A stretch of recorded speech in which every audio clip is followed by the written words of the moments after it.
जो हाँ दोस्तों, welcome back to my YouTube channel the compare में तो आपका स्वागत है। द कंपेयर में आपका स्वागत है। हंसेगा नहीं, कभी कभी बोलने में मिस्टेक हो जाता है। आज मतलब एक मुद्दा पे बात करने वाले हैं, जो घाटशिला में उपचुनाव हो रही है, उसी के मुद्दा में बात करने वाले हैं।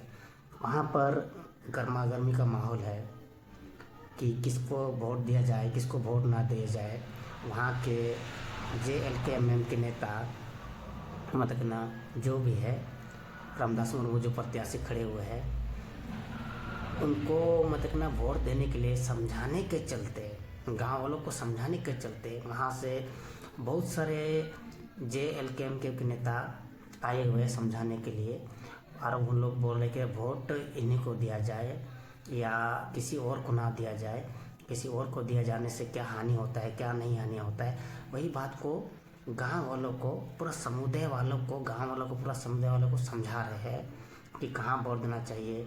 अब वोट किसी और को देने से क्या हानि होता है, वही बात वो लोग समझा रहे हैं। चलिए इस वीडियो को देखते हैं कि क्या समझा रहे हैं आखिरकार में।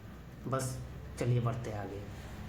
पश्चिमी सिंहभूम आपको पता होना चाहिए था, झारखंड राज्य अलग होने के 15 साल के बाद भी लगा कि भाई यहाँ पर खनिज से भरा पूरा राज्य है, लेकिन फिर भी यहाँ का लोगों को डेवलपमेंट नहीं हो रहा है। 2015 में प्रधानमंत्री जी एक योजना लाए, प्रधानमंत्री खनिज क्षेत्र कल्याण योजना PMKKY के नाम से 2015 में लाया गया। और उस योजना के तहत में चाहा कि भाई रॉयल्टी लिया जाए, जो भी कंपनी है उस कंपनी के माध्यम से रॉयल्टी लेकर और वहाँ जो भी इफेक्टेड लोग हैं, जो प्रभावित लोग हैं, उन पर खर्च किया जाए। लेकिन ये योजना कारगर नहीं रहा। ठीक 1 साल के बाद में 2016 में उसको बांट दिया गया, नाम दे दिया गया DMFT, district mineral foundation trust. उस ट्रस्ट के माध्यम से जिलावार विकास के लिए जो भी यहाँ के खनिज का उत्पादन होता है, जो जैसे आपके यहाँ घाटशिला है, घाटशिला से क्या होता है, यूरेनियम निकलता है, तांबा निकल रहा है, सोना निकल रहा है, इस तरह के मिलाकर 7 से 8 प्रकार का आप लोग के यहाँ से खनिज निकल रहा है। उसका रॉयल्टी जो जमा होता है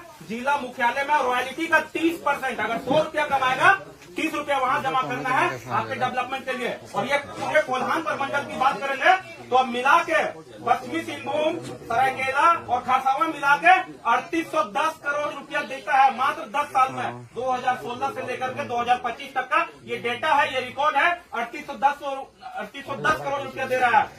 अगर हम तीनों जिला में टोटल प्रखंड की बात करते हैं, 38 प्रखंड है मात्र। और वही 38 प्रखंड को अगर बांट दिया जाए 3800 करोड़ रुपया को, तो हर प्रखंड में 100 करोड़ रुपया दे दिया जाएगा। तो क्या विकास नहीं हो पाएगा?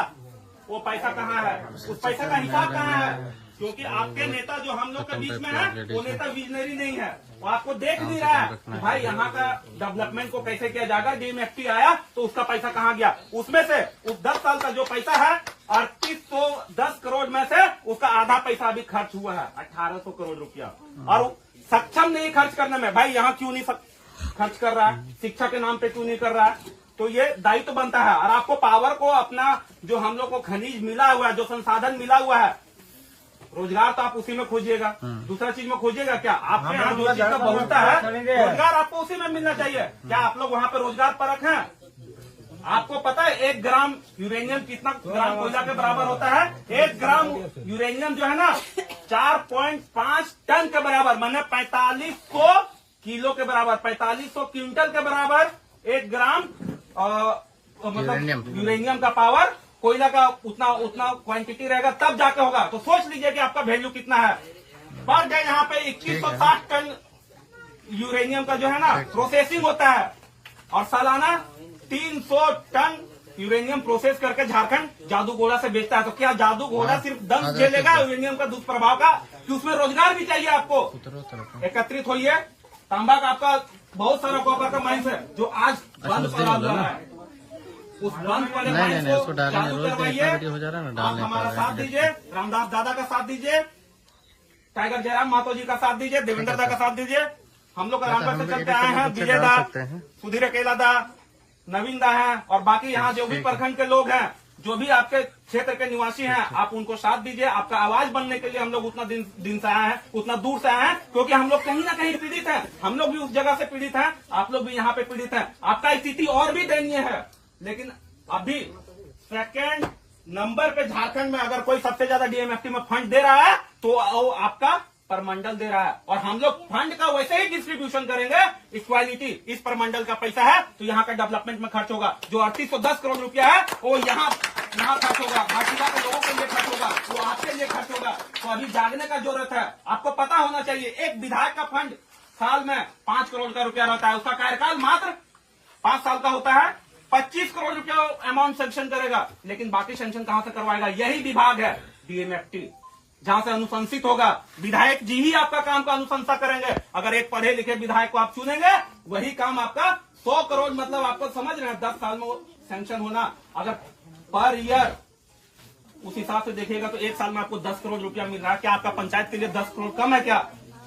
तो वैसा नेतृत्व को चुनिए, आपको स्वरोजगार देगा, आपके हक अधिकार के लिए लड़ेगा, इस घाटशिला के लिए लड़ेगा। वैसा बेटा को चुनिए। बस इतना ही बोल के हम जोहार करते हैं, और भी वक्त है।